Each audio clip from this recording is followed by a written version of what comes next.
Biggest one yet.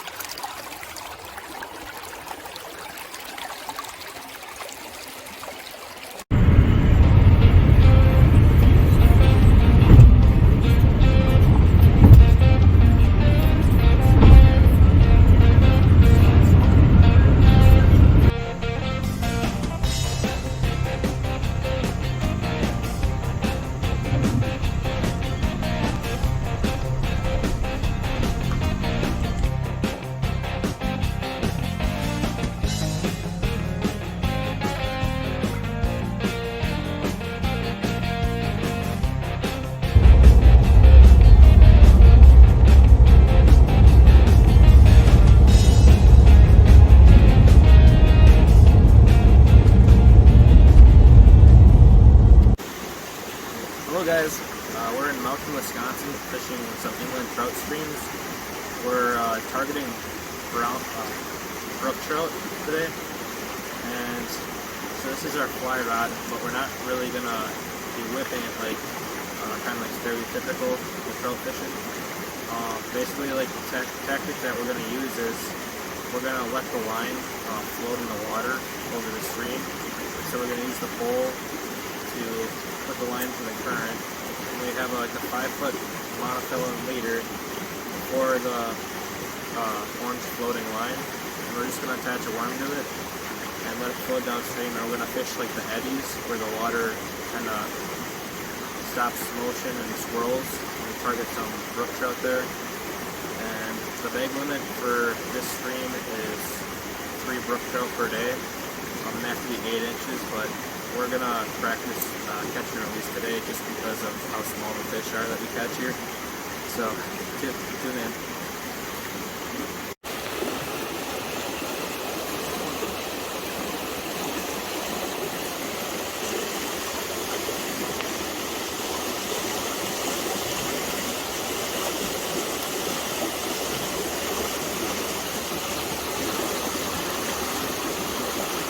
It's a pretty big one. There we go. We got probably a 5-inch brook trout. Just caught it in the current. Just right by underneath the big rock. They're very pretty, but not quite 8 inches, so we're gonna release it.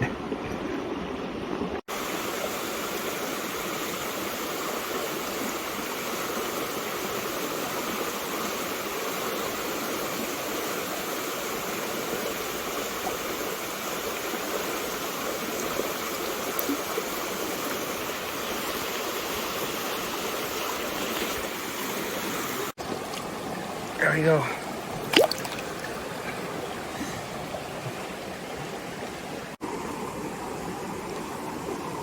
So we're just using like a hook just like this.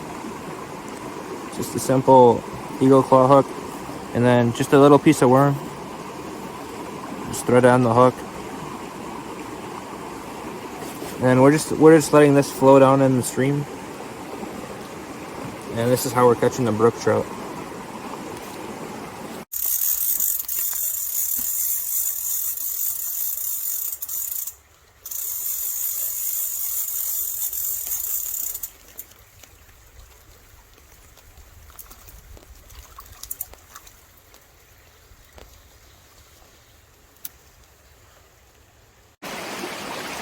So as you guys can tell, there's like lots of sticks and tree branches laying down the river, and we absolutely do catch those. That's a lot.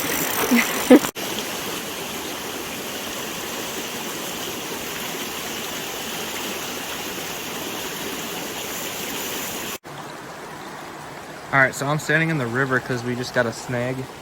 We hooked onto one of the trees around us. But like, something I want to point out is that there's like rapids in different sections of the river, and all the rocks are super slippery, so you have to be careful when you're gonna go unhook something.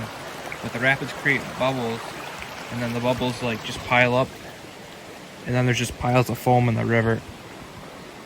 So it's kind of cool. Just something you don't normally see. So And then I'm standing in the deepest part of the river too.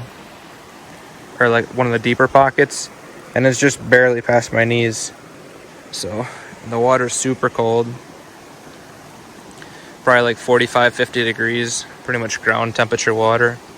So it's good trout habitat.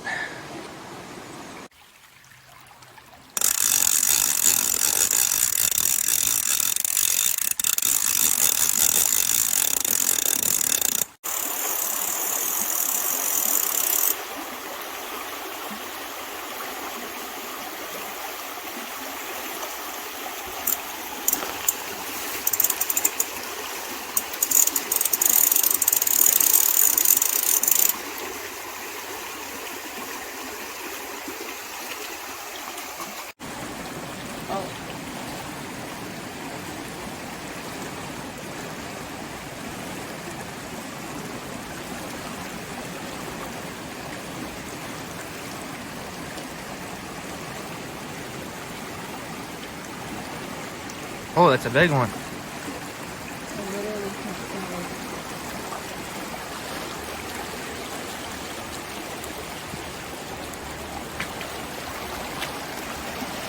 Biggest one yet.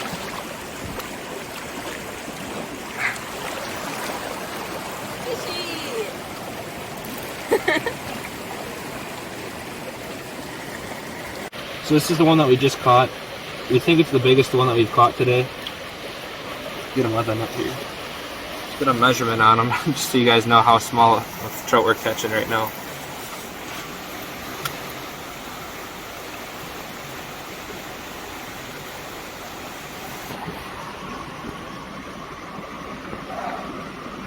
This one looks like it might be 6.5 inches. So pretty small, and we're not even close to like the legal keeping limit, so we're just releasing them. There he goes.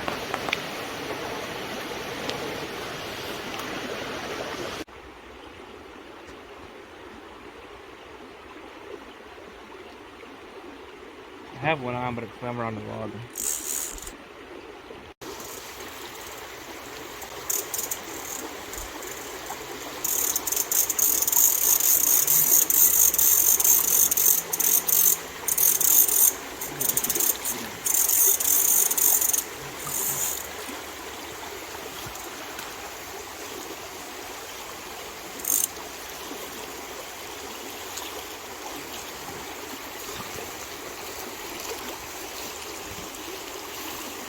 He got away.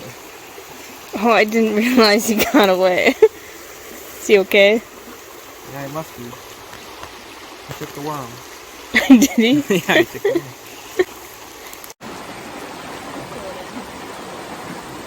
Well then, bring it over here.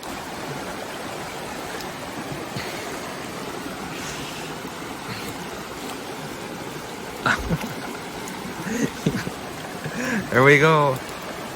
We got one.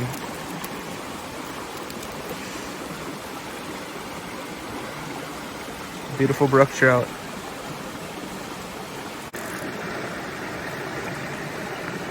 This is the brook trout that we just caught, and like they get pretty exhausted, especially if like you have them on your hook for a little while and you don't realize that they're there. They get like they have to fight the current, and they get tired out. So it's important to let them recover, like in your net, while still in the water, and that way they can regain their strength before having to fight the current again. It's also helpful to hold them upright in the water, just so he can recover the best he can. Here he is. Take him out of the water for a little bit.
lost him.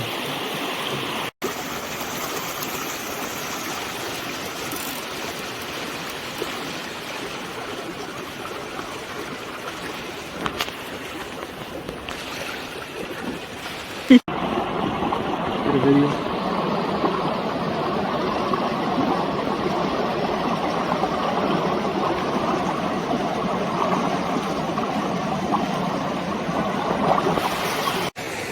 So we're 3 hours into our fishing trip, maybe 4, and we caught 15 brook trout.